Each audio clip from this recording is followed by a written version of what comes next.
So thanks everybody for joining us today. You're here to learn about how the RevGenius RevLeague more than 2x the cold call connection rates. So you have with you today, whoa, we skipped the slide. So you have with you today, I'm Jason Hubbard. I'm Vice President of Partnerships and Alliances at SalesIntel. We have Kevin Gilman here with us. Kevin, I'll let you introduce yourself. Hey guys, Kevin Gilman here. I handle the East Coast sales for American Public Media and Marketplace, and thrilled to be here. Awesome, great to have you. And then Tom Slocum over here from who represents RevGenius and the RevLeague. Tom, go ahead and introduce yourself. Hey everybody, thanks for joining us. Yeah, so I am a sales development EMEA inside sales manager over at Milestone and founder of RevLeague within RevGenius. So excited to be here with you guys today.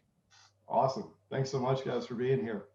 All right, quick agenda. So we're going to talk really quickly about the cold calling event, which is where we ran the contest and got the results that we'll be talking about towards the end of this. Kevin, who was the winner of the contest, is here. One, to celebrate him as a winner, but also to share some of his pro tips that he has for being able to connect and convert those connections to actual meetings and demos.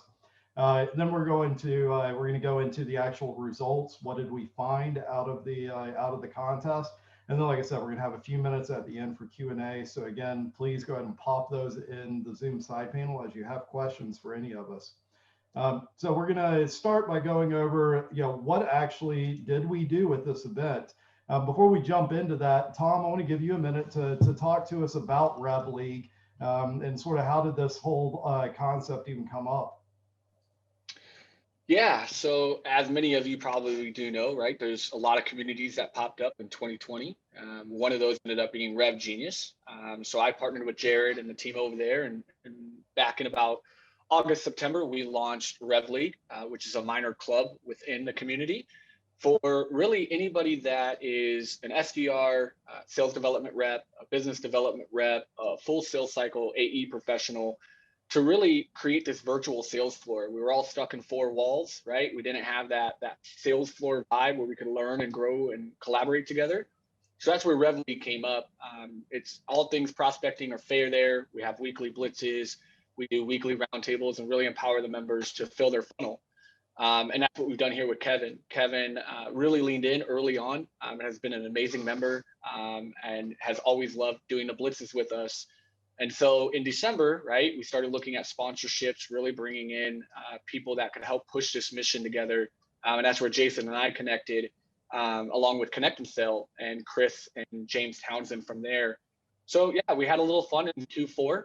We brought this contest together, seeing how important data really is to the prospecting world. So many people in the community were struggling, trying to find these resources to always enrich their data and also improve their connect rates. So we brought in these two sponsors, brought the machine together to help our reps fill their funnels, try a couple tools out in the market, and really see what it could do. So Kevin leaned into this contest with a few others, and he destroyed it, killed it, did a really good job. And so, yeah, we're going to dive into some of those results, but it's kind of how it all came about, right? Leverage some sponsors, help our reps fill their funnel, and see how important data really is in versus people that might not have the cleanest hygiene or the cleanest reports. And that's where SalesIntel really provided, I think it was 97 to 98% accuracy in some of the reporting that we all got. They provided us very clean list of up to 1,000 contexts that we got to put into Connect&Sell. And go from there.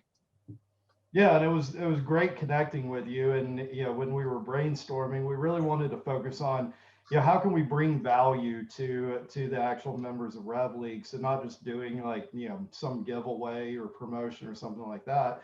How can we actually give them value, give them something they can actually sink their teeth into and get their arms around. And so that's where we came up with this idea of like what if we give them a list of data to be able to use alongside their own data that they bring into these contests or these weekly dialing sessions that you guys all do, and then let's see what happens. Let's measure the results off of it. And so that's sort of the thought that that created this. So like you said, we had RevGenius's RevLeague, we had Connect&Sell who provided the dialing tech. For the reps to be able to load their list in and be able to power dial. And then we had SalesIntel, which of course provided the data piece of it. Like we mentioned, participants brought their own cold list. Some brought even a warmed list. And then, of course, we provided the data from SalesIntel. We ran the contest from December 2nd to the 18th. And then we judged who is the winner based off of who set the most meetings out of that period of time. And so that's where we were able to look at that. And like I said, we'll get into the results here towards the end. But Kevin, blew it out of the water as far as the competition. So was super, super excited. And then, that's where we'll hand it over to you, Kevin. Talk to us about, some of your tricks of the trade. How did you actually do that? Because of course, everybody had access to SalesIntel's data. Everybody had their own list. So, you were bringing something special to the table, obviously. Yeah, I mean, thanks, guys. First of all, the contest was fantastic. It was extremely well run, and everyone did a really good job. I kind of looked at it as like just an extension of my job, not really a contest, but obviously the real goal is to set meetings and get commission checks and everything from that. But I really boiled it down to 3 tips here. And the first one is be organized. It is well worth the time to spend ahead of time, whether you're loading data into SalesLoft or Outreach or Salesforce or Connect&Sell, whatever. Spend the time, make sure you have good data, because if you don't put good data in and you're not really prepared, it's not going to yield the results you're looking for. And I looked at my list breaking down by region, because I call it a region in the country. And then I further broke it down by industry. So I was able to then see, all right, everyone that I'm calling today fits this profile. Most of them are going to have similar competitors. I have 2 to 3 case studies primed up in my head that I can say, boom, boom, boom. I'm prepared ahead of time. I'm just not picking up the phone and hoping for the best. I really have a well thought out plan, and really I have an idea of what success is going to look like on the other side. So it's just about putting in the work at that point to get there. So tip number 1 is definitely be organized well ahead of time. It is worth the time. And I'm not going to lie to you. It is going to be a hassle to get organized, and SalesIntel definitely drastically helps. But you still need to do your due diligence as well, but it will pay off. Sorry, go ahead. I was going to say, I mean, I love that tip, because, it's something I've spoken about quite a few times, which is, everybody knows that you need to personalize, that you need to segment. That's become even more crucial than ever in the post-COVID world, because, if you look at the stats of it, everybody's response to what happened with COVID was to double down on activity. So, outreach on social, phone calls, emails, they all went through the roof. And then as a result, unsurprisingly, the effectiveness of those channels and that outreach diminished. So you're doing a whole lot more work for less return for it. And so, the best practices and the things you need to do didn't really change. It just became a whole lot less forgiving if you weren't doing those things. And so, but then the challenge, of course, with, customization, personalization, segmentation, is it's a time-consuming activity. So the key to it is how do you scale that up? How do you do that quicker? How do you do that systematically? And so the stuff you were talking about being organized, breaking things up into industries, into personas, into geographic regions, stuff like that.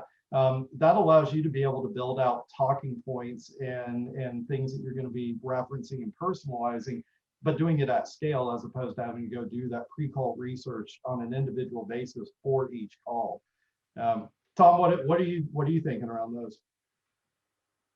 I think it's very important to, especially during blitzes, right? I've learned over my sales development career that not everybody understands what that means and how to put your head down for 3 hours, right? Or a set amount of time, and to have that organization, right? What does that mean? And ultimately, a lot of people don't know how, right? We had a question just pop up, right? That how do you learn how to do that, right? And Kevin was so good with these lists provided by you, and he's done it for so long. He's mastered that craft. And so if you are organized and you come with a very clean data list, you can excel during that blitz, because all the busy work is out of the way, right? He's grouped it by maybe a title or a location. So his pitch is the same no matter who's picking up the phone, and allowing that to be organized. But for my question for you, Kevin, is how did you get there? How did you learn to get into reporting or the ability to be able to be organized? Who did you lean on when you first got going around that, or do you use your sales ops people? How have you done that to be organized? Truthfully, it's failure. You know, it's going down the road and saying, well, that didn't work. What do we do now? It's, as I said, it takes time. I mean, I saw the question on there, and I think it's a great question.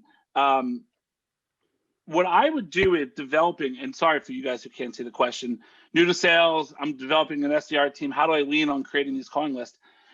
Whether you're 20 years in your job or brand new, it all is going to come find the same. If you have an account list you came in with, or find the most senior rep on the team or someone that's willing to talk to you and share, get them to tell you about the most successful clients they have. Why did they buy your company? What did they find value in? What do they admire the most about working with you guys? And then take that, make someone else's success story your success story. But on developing that list side, I would then just say, I call them marketing heads. So I went and said, all right, let me find all the heads of brand marketing, all the CMOs, that all head of corporate marketing, head of America's marketing. Okay, and then filter it by region of the country, and then filter it by industries that really my company is most successful at helping people reach. LinkedIn's going to spit back to you thousands upon thousands, and then you just start diving through and say, well, that one's too small, or I don't call an enterprise, or that one doesn't fit for this reason, and then start drilling it down. It's a grind, but you really have to put in the work to get there. That's great. So let's go on to your next one. So number 2, sell the next step. What do you mean by that, Kevin? Yeah, I think this is really important. Now, this is actually when you're on the call. So you're live, whether you're using a tool like a Connect&Sell or you're just picking up the phone old school. People get so, when I say sales reps, get so scared when someone actually picks up the phone, they freeze and don't know what to do.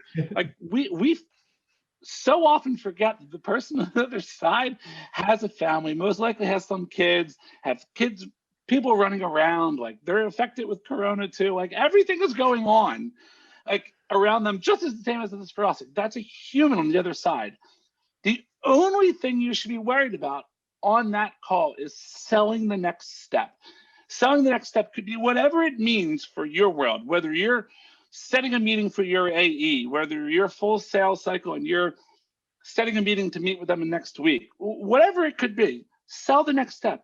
You don't need to get into pricing, and we just start spewing things out of our mouths when we're talking that the prospect's like, whoa, slow down here. And they get so overwhelmed, and they don't like, you got to remember, like, you butted into their lives at this moment. They picked up the phone, but you still butted in. They weren't prepared to get some spiel. I mean, think about it this way. We all get millions of these spam phone calls. When you win a vacation, your car warranty is up, the whole 9 yards. Look at what they do when they get on the phone. They just start ramming it down your throat. If that's the way you're going to sell, it is likely not going to work.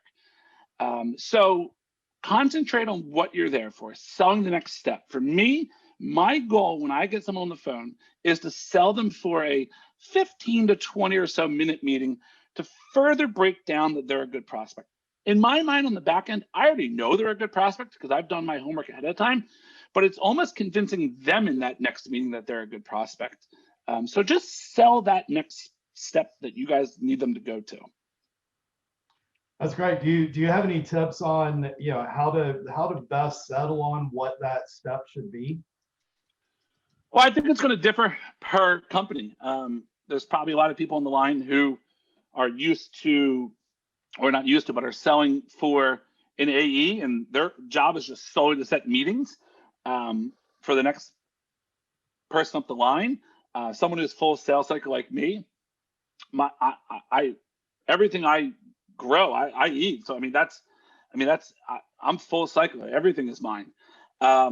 It's really depending on what your company values. I mean, and what the metrics are. Like if you guys in your companies are valuing a demo, let's say, then you're selling the demo step.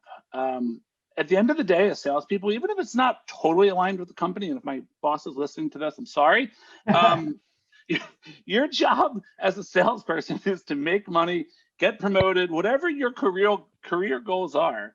That's what you need to be focused on. And you need to do what's best for you and your career. If your job is to sell as much as possible, then get out there and sell that next step so you can make more commission. Tom, what about you? What do you see around this? I think it's the most forgotten step when people are cold calling, right? Whether you're full sales cycle or you are sales development, whatever your process is, when you're trying to fill your funnel, you're interrupting this person's day. And what I've always tried to do is take the burden off of them, because I'm interrupting you and I'm trying to ask you for things that I need, right? Like, I'm trying to get a meeting out of you. I'm trying to get you to look at this email. So you got to sell that next step for them, make it easy for them. If you're going to ask for the meeting, give them 2 times, hey, Friday at this time or Tuesday at this time, or whatever you want to get out of that. Make it very clear and sell that next step for them, and make it easy for them to make that decision.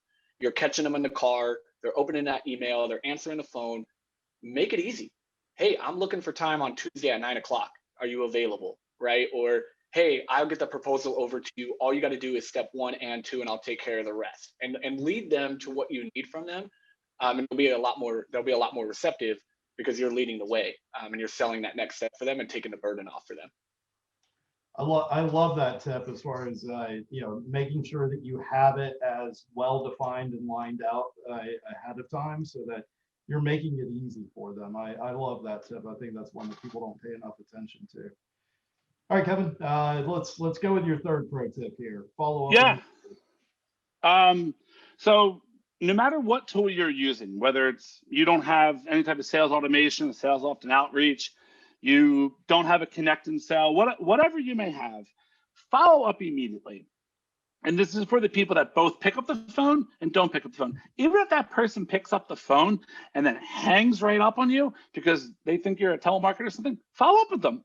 They've already likely said no to you. What is the worst that's going to happen? Are they going to say no? Are they going to say no again? I mean, and that's fine if they do. In fact, I often see that a subject line I send afterwards. I was calling Jason. He goes, "I'm not interested. Thanks. Take me off your list." I immediately email Jason and say, "Disconnect or hang up?" ?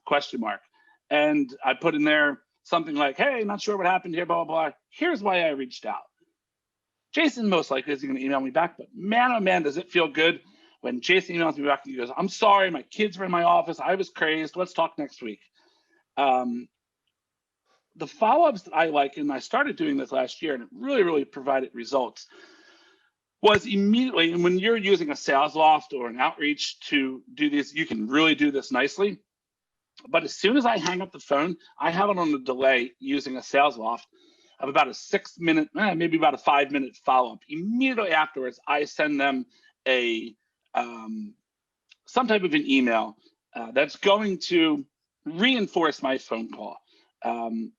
One of my favorites is sending some type of a GIF or something afterwards that's going to make it more humorous, to lighten the mood a little bit. Josh Braun has one of my favorite ones ever in his B2B kick-ass sales that he breaks down literally, and I use it. It's fantastic, and I changed it for my world. It is a fake transcript of the call that would be really transpiring if that person picked up the phone, and I get so many results from that. It's fantastic. But the large part is be creative. Like, as I said, these are humans on the other side. They're not somebody in an ivory tower that, how dare you approach me? Look, they're out there. Don't get me wrong, those people exist. But for the most part, they're normal people. A GIF, an image, just a humorous email, or even just a tried reaching you today, really want to talk to you about how I can help you 3 times your sales pipeline. Boom, whatever it may be. It's important to reinforce that step immediately. All right, Tom, what do you like to do for your follow-ups? For me, I typically do the same thing. I always rebuttal. I always follow up because, again, for me, a lot of times, and people think I'm crazy, but a lot of times rejection to me is feedback for me, right? It's something I did wrong. And I understand there are people out there where they just blow you off on the phone, they hang up, and you can't do much. But I always follow up, and I'll call again. I even call the phone again, right? If they hang up on me, I'll call one more time. What's the worst that's going to happen, right? And they'll pick up, and I say, hey, it looks like we got disconnected. My apologies, but what the reason for my call is, and they'll hear me one more time. Or I do send that follow-up email saying, hey, Jason, my apologies. I completely, ruined that phone call. I caught you out of the blue and I apologize. I couldn't capture your attention in that 10 seconds. But hey, the reason I was calling is I wanted to give you something. And so my follow-up when I get that rejection is I give them something instead of asking, because the ask already got rejected. So I say, hey, I apologize for that. Hey, I wanted to shoot you this guide that I hope maybe will give you some inspiration on what we do and how Milestone can fit in for you. And love to try again down the road when timing is more efficient. So I always follow up with a give because the ask has already been rejected. So I'll try to build that relationship and follow up with a give a little bit more. I love that as a suggestion. Well, Colt, we're getting a little tight on time, so let's jump through and get to the results real quickly because I know we've got some good questions coming through. Here in the results, important to remember you actually want a lower number. The lower the number, the better it is. So sort of like golf. But let's start off with connections. So with SalesIntel's data, so of course, big motivation for us on the SalesIntel side was just to actually do a taste test. How effective is our data versus data that people are bringing to the table from whatever those sources are, and we like to let the results speak for themselves. So lists where they had brought a pre-warmed list, so they were doing follow-up calls. They had a 35% connection rate, or dial connection. Dial to connection rate was about 35. One to many. So these were cold lists that were brought to it. It was about 65 dials to a connection, and then SalesIntel was a little less than 30. So 56% more connections using SalesIntel's data versus the average of the other two. So really powerful. I mean, of course, the fewer dials it takes for you to speak to somebody, the more effective you're going to be. I mean, so much of your average rep's day is spent just dialing.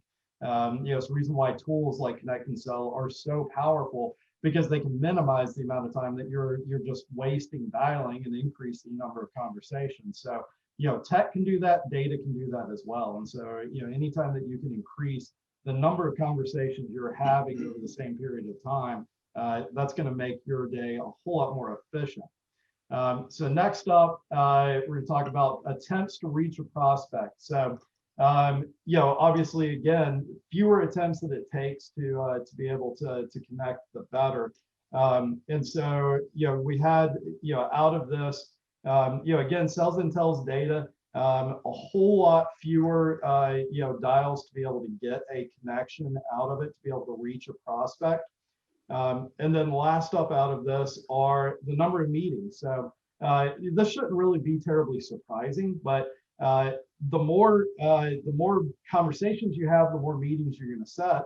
But the interesting piece was, SalesIntel's data. Not only were they making more meetings because of more connections, they were more effective at setting those meetings out of the number of connections they had. So it could be a lot of reasons for that, but one of the primary reasons you oftentimes see is the people you're calling are the people that you want to be calling on. So it's like what Kevin talked about, that pre-qualification that's done. That pre-qualification is only as effective as the quality of the data that you're using. So according to the data, it may be a perfect fit, but if that winds up not being the right person or the wrong title, or the company's in a different industry or something like that, then of course it's no longer going to be pre-qualified. And so those are, some of the things out of this that we saw. Quite frankly, going into this, I was pretty surprised by it, because I honestly assumed the pre-warmed lists were going to perform as well, if not better, than our data. Right. So that was honestly really surprising to me that we saw the results that we did. That was not expected on my part at all. Well, in the sales world, right, we always want to warm them up and, work with them a little bit. You wouldn't expect a cold list to be just uploaded and have a guy like Kevin just be able to crush it without any preemptive kind of following to it. He just went right into it. So, Before I we was get surprised by that too. Go ahead. Sorry, before we get into the end of the Q&A, especially given some of the questions that we've had, important to let everybody know. So we'll include a link to this in the follow-up email that has the recap and everything like that. We're doing another contest. It'll be a little bit different coming up next month, but same sort of concept. So of course, March Madness. So we're actually going to do a bracket for this. So instead of it being a free-for-all, and we're just going to look at everybody's average results over the entire time of the contest, we're actually going to break it up. And so we're going to have reps go head-to-head in a bracket, and then winners are going to move on to the next round and all of that. So if one, you're interested in the contest, you think it sounds fun. Two, you're interested in playing around with the tech. So Connect and Sell for the dialer, SalesIntel for the data. We've got Ambition that's being part of this one, which is where we're using what we're using for leaderboard and being able to post when people have connections, whenever they've been able to set meetings. And then also, like the question that somebody had, like, how do you actually do this? How do you actually build a list? How do you actually segment? We'll be going through all of that in the contest. So do a shameless plug there for the next one that we're doing coming up in March. The registration is open for that. Strongly encourage you guys to get in and get registered as early as you can, because we'll be building out and distributing lists as people come in. So that's yours to do with as you want. So you can go ahead and start working that list, warm it up, stuff like that. So great way to encourage people to get in there and really be able to start playing around with the data and get things ready ahead of time. Cool. Yeah. All right. Very excited for that. That'll be a good time. Join us in RevGenius. Go to the RevLeague channel. You can connect with Jason and I and Kevin there. We're going to be formulating some prizes for that as well, just like we did in December. Kevin got $200 to Amazon. He got some dials through Connect and Sell. He was able to work with SalesIntel. So there was a lot of different things in there. So yeah, we'll be doing that for all the month of March. If you guys want new contact lists, you want to use some tech and be around a like-minded group, definitely check us out within there. Cool. So yeah, let's make sure we get to these questions. We have one asking, what if they say, well, you have me now, why do I need a meeting? Also, what should you be saying as soon as they answer the phone? So two-part question. What you guys want to kick us off there? I'll take the first part of it at least. What if they say, you have me now, why do I need a meeting? Great. That's a dream scenario. You don't even have to go through the hassle. That's a dream. Yeah, I mean, why don't you just buy right now too? I mean, I would love if that happened more often. I mean, good for you, anonymous attendee, for getting that often. But I mean, this is also why you need to be prepared ahead of time, though, because if you're not, man, if they call you on that and say, let's do a meeting right now, and you're not prepared, you are going to look stupid pretty fast. So yeah, I'm all for it. And Tom, I'll let you answer this as well. But the second half, I would just say, hi, like, these are people. No, I 100% agree, right? Like, why do I need a meeting? If this is from a sales development side, right? That's where I live. I know, Kevin's more in the full sales cycle, but on the sales development side, you should be prepared to sell that next step and what the importance of that, the value of that meeting, right?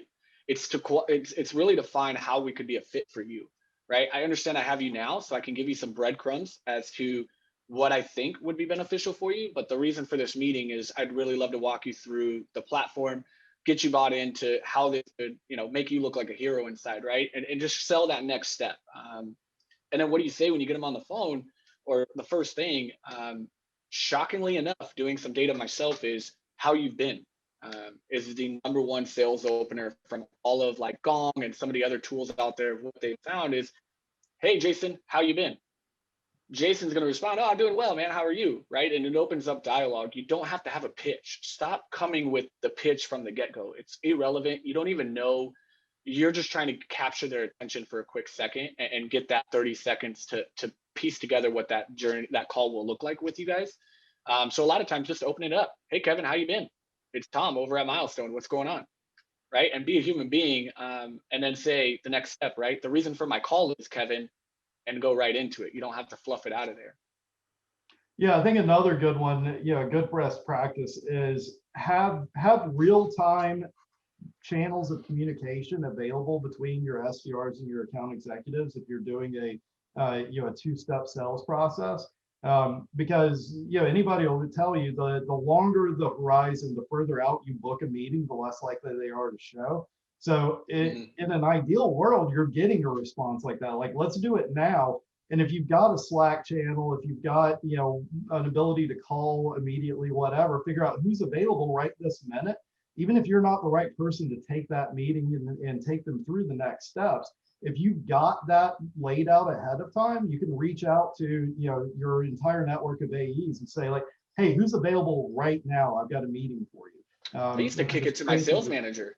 I used to kick it to my sales development leader, right? As a leader of the team, I'd be like, you know what, patch it over to me, right? Or let me get their number and tell them I'll call them back in 5 minutes, so my reps could get back to cold calling, right? And then the AEs feel a little bit better, right? Because you always get in that battle that not every AE is going to be willing to support somebody else, right? Like it's fine. It's a competitive world, right? Not everybody wants to do that. But your sales leader can do that, right? The manager, and say, hey, I'll take that call, right? I'll queue them up. I'll answer some of their questions and see if we can get that meeting scheduled for the AE or close it up. Then there's no competitiveness around it. So I used to do that. Take those calls for your reps, or lean on your managers around and see who might be able to take that call for that customer. Because again, it's all about their journey. Don't worry about the back end stuff. Worry about the customer's experience or the prospects, and take care of them. And then afterwards, figure out all the little details that need to happen. Yeah, and I think what Kevin said is crucial there. Just whatever it is, be prepared. Don't get caught flat-footed on it. All right, so next up, with COVID, a lot of people are getting voicemails. Any recommendations as far as what do you do in that scenario, both as far as what do you leave in the voicemail, and then what do you do for follow-up after the fact? Yeah, I'll take this one. If you don't mind, Kevin, I'll leave this one first, and then you can. I typically, what I've been doing a lot of is, hey, Jason, it's Tom. No need to call me back. I just want to let you know I'm shooting an email titled this. Hope you get a chance to check it out, right? Because end of the day, these people are out and about. They don't have pen and paper. Everybody thinks like magically they're going to write your number down or be like, oh, Jason just called. I need to make sure I call him back. Nobody cares. So stop referencing it. But I use voicemails to, again, what Kevin said as one of his practices is that next step. What do I want them to do? And leave value in that voicemail. Put their eyes on what's next. What are you going to do after that voicemail? Is it a video you're going to send? Are you going to shoot them an email and get their attention to that, right? So, and I mentioned no need to call me back right off the bat. No need to. Like, don't even worry about that. I'm just letting you know I shot you an email, and I let them know what I titled it so that their eyes could go to that. So then they might jump off that call and go look that up specifically, and I can get some visibility there. And then I drop that value. And then afterwards, I also put in my subject line, Jason just left you a voicemail, and that's my subject. And then I go into my context, of what I was reaching out to as well. What about you, Kev? Yeah. So first of all, my goal is to always make sure I have a mobile number. And thankfully, a company like SalesIntel is very good at getting those for you. So if you have a mobile number, it doesn't matter if they're in the office or not. Secondarily, I love what Tom does. I do that a lot as well, as I talked about earlier. Second thing I also do is in that voicemail when I'm leaving, and you don't always have to leave a voicemail either. So when you're leaving a voicemail, hey, Jason, Kevin here with Marketplace. I can increase your sales pipeline 13% over the next quarter. Let's talk soon. In and out. It doesn't need to be, please call me at blah, blah, blah, blah. You're in and out. And that way, one, you can move on to more calls quicker. And two, you're giving Jason the basic facts in medium. Rarely, like I've made a couple hundred phone calls already this year, probably about 1,000. I think I've had one or two people call me back. It doesn't happen. So don't leave your phone number. Everyone's got caller ID anyway. They'll call you back if they want you. So yeah, I would just work on getting mobile numbers. If you have a voicemail, either way, I would just leave it as quick as possible or denote what you're saying in your next step to them. Yeah, I like that. I mean, I encourage my reps to look at it as the voicemail is a touch. So, you're trying to reinforce your other touches and your other channels don't expect that voicemail is going to get a response in and of itself. But it does enhance and reinforce what you're doing across the other channels and can help drive that eventual response. All right, so Andy's asking, what do you do if you've got somebody that's got an attitude, is antagonistic, difficult to deal with? How do you handle that? So sorry, Tom, I'll take this one first. Yep. I'm going to go out on a limb here and say I'm way off the beaten track on this. I absolutely love when a person has an attitude on the other side of the phone. I want them distracted. I want them confused. I want them with an attitude, because boy, do you have an opportunity in front of you then to flip that on them. You got to remember, people do not want, the psychology behind this, people don't want to be angry. They don't want to be mean. Not many people are wired that way. So Yep. Immediately you can almost defuse that situation. And there's many different ways, and there's people way better than I am out there about how to do that. But I would just say, hey, Jason, it sounds like I got you at a really bad time. Would it work if I called you back tomorrow around this time? If nothing else, that's what you're leaving it with. Honestly, I mean, it's the old verbiage, kill them with kindness. I mean, it really does work. Cool. What do you got, Tom? No, I 100% agree, right? And again, that battle can be won half the time, and there's other half of the time where that's just somebody's behavior and their attitude that they have towards those calls, and you have to detach yourself from those outcomes. I think we get so offended by that reaction because we go into the call with how we want it to go, right? We have an outcome in mind, and as soon as we pick up and it's already this negative approach or this person being an a-hole, you're like, dude, like, this is not how this was supposed to go. I'm pissed. But detach from an outcome. Have a honest, open conversation with them and kill them with kindness, like Kevin said.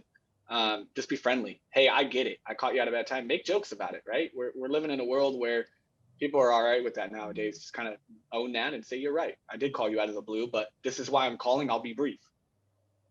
That's great. That's great. So Thomas was asking some questions about B2B versus B2C. I know, myself, my experience, SalesIntel's data is in the B2B space. I don't know. I know you guys are both in the B2B space today, but didn't know if either of you have experience in the B2C side of things as well. Well, I don't have a B2C space, but I truthfully, I don't know what would be that much different.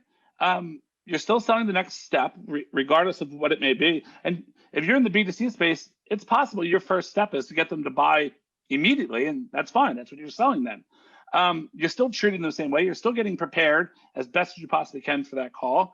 And if there's not a need to follow up with that, it's either a yes or no, then as far as my steps go, that's out. But I don't see why it would be that much different. 100% agree, right? It's sales is sales. I think it's quicker sales cycles. There's quicker, again, you're making a qualified or unqualified decision a little bit faster than the B2B. But a lot of the same practices that Kevin has shared and what we do in RevLeague, it all encourages the same behaviors, right? Filling your funnel, being organized, following up on what those next steps look like and being practical in your approach. It's just different, right? B2C is much faster.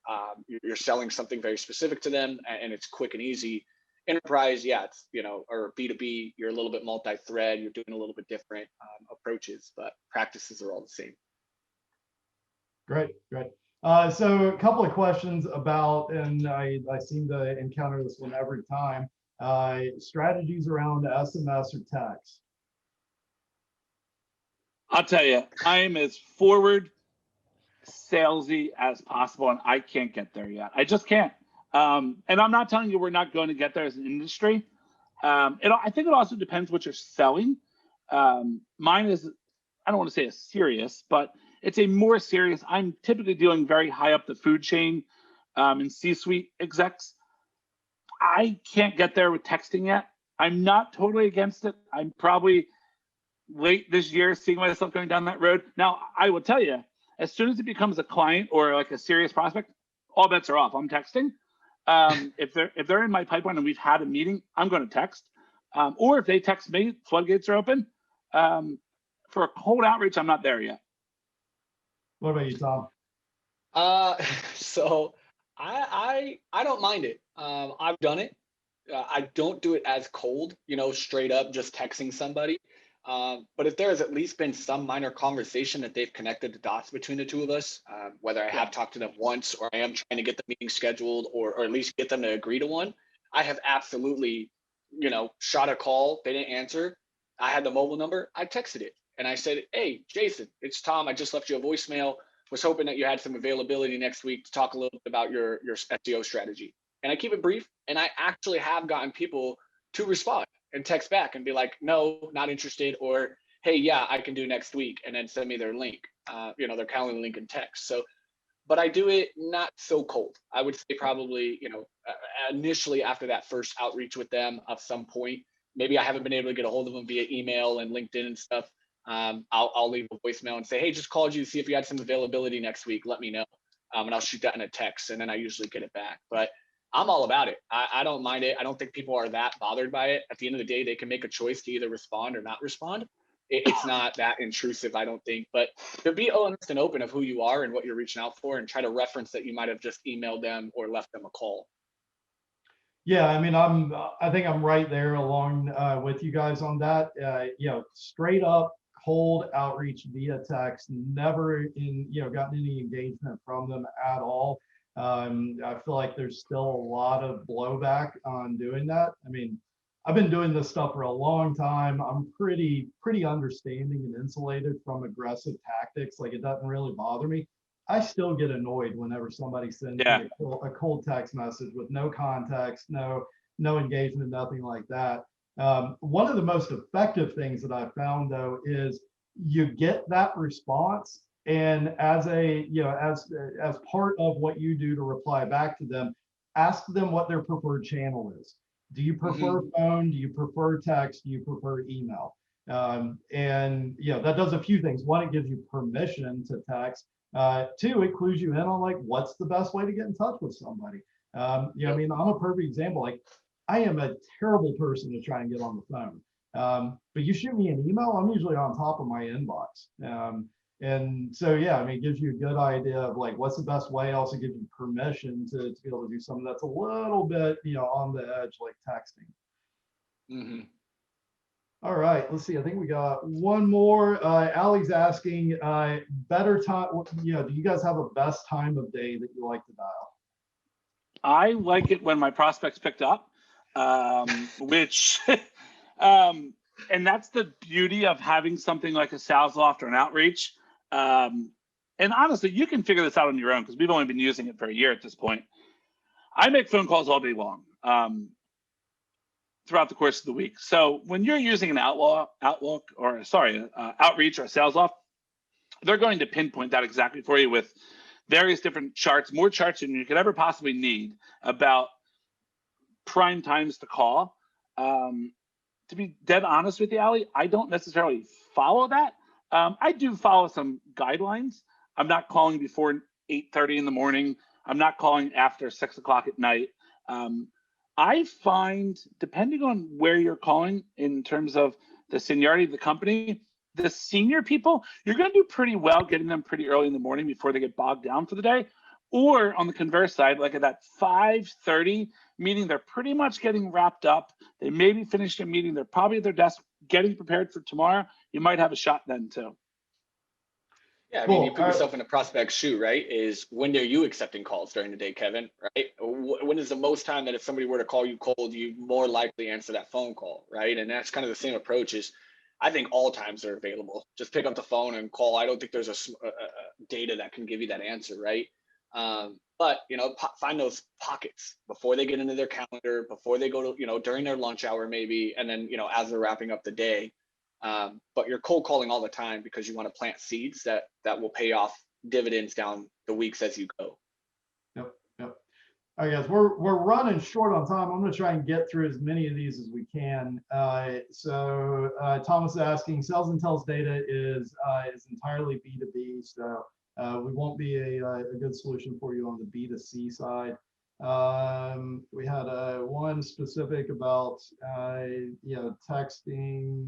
Let's see, didn't get a response. asking if you just set the meeting on their calendar and ask them to propose a new time if it doesn't work. Yes. 100%. Yep, 100%. absolutely. Yes. Anonymous person, do that next. Do the blind calendar invite. Shoot a text message saying, "Hey, I found this time. I'm hoping it works for you as well. Please let me know if it doesn't," and get that booked. And just keep throwing them a blind invite until they'll accept it. Or after a few more, just kick rocks and turn your attention to somebody that will get that time for you. Yeah. As far as first message on LinkedIn, I mean, I would say, do similar to what you do as far as your cold outreach via email, via phone.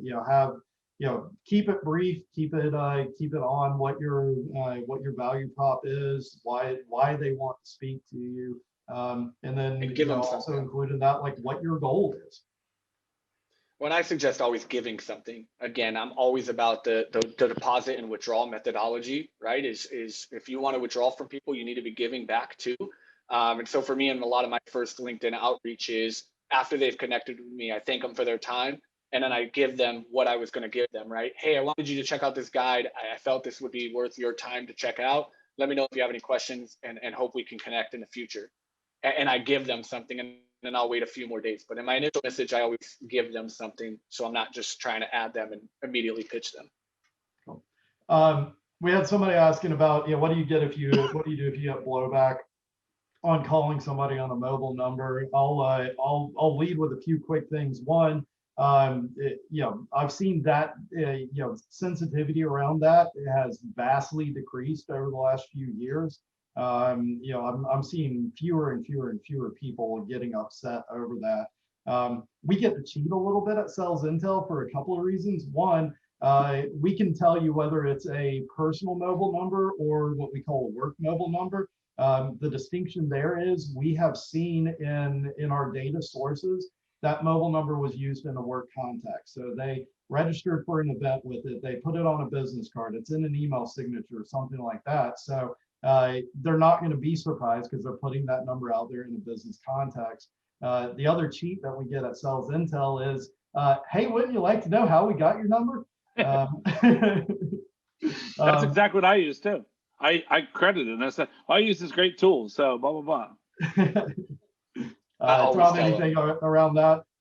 No, I always tell them, right? Again, you're building relationships with people. They're human beings. There's no need to be a different personality to somebody. I mean, it's honest, right? I found it through a tool called ZoomInfo. If you feel that you don't want to be on there, you're more than welcome to give them a call and address it with them.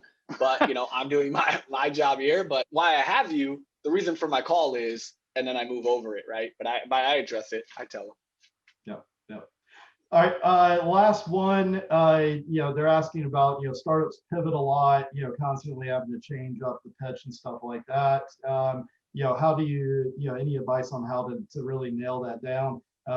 Quick thoughts from me. I imagine you guys are going to be pretty similar, but big fan of being data driven. So, keep track of who you're calling, what your pitch was, what your points are, stuff like that. And let the data, inform you as far as what's working and what's not. Also, a lot of great tools out there like Exec Vision, Gong, stuff like that allow you to record those conversations, can do natural language processing, so that you can dig into like what were the keywords, phrases, stuff like that used in it. But yeah, the more scientific you can get with it, the less anecdotal you can get with it, typically the better it's going to be. 100%. Right. Just keep if it's changing often, right? Find that base layer. You're just building relationships with people. You're finding out what problems you're solving. The pitch can change a lot, but ultimately just sticking to the base of the real meat and potatoes of what you're doing and start a conversation around that. Honesty as well. I think just if the client's sensing you guys are changing a bunch, I would just be honest with it. Be like, hey, look, we're a startup. Like, there's only 6 of us here. We're pivoting in a new direction due to what the market's telling us. Just be honest. All right, guys, I gotta get ready for a live demo that I'm doing here in just a minute. Always great whenever we're over by nearly a half an hour because we got so much engagement and questions. So thanks everybody for joining us. Thanks for all of the great questions, all the engagement. Tom, Kevin, it's been fantastic having you guys on. Excited about the contest we have coming up next month. Just to plug that once more, we'll have a link for that in the recap email. So I encourage anybody that's interested, finds this interesting, excited, stuff like that. Get in there, register. Let's actually get your hands on it and start playing around with stuff together. Yeah, absolutely. You'll have all the links. Join us over there. Reach out to Kevin or myself if you guys want to get involved. And we plan to see a giant March Madness contest come out. A lot of prizes, a lot of fun. So check us out under RevGenius. Awesome. All right, guys. Thank you so much. Thanks, guys. Have a good day. Thanks, guys.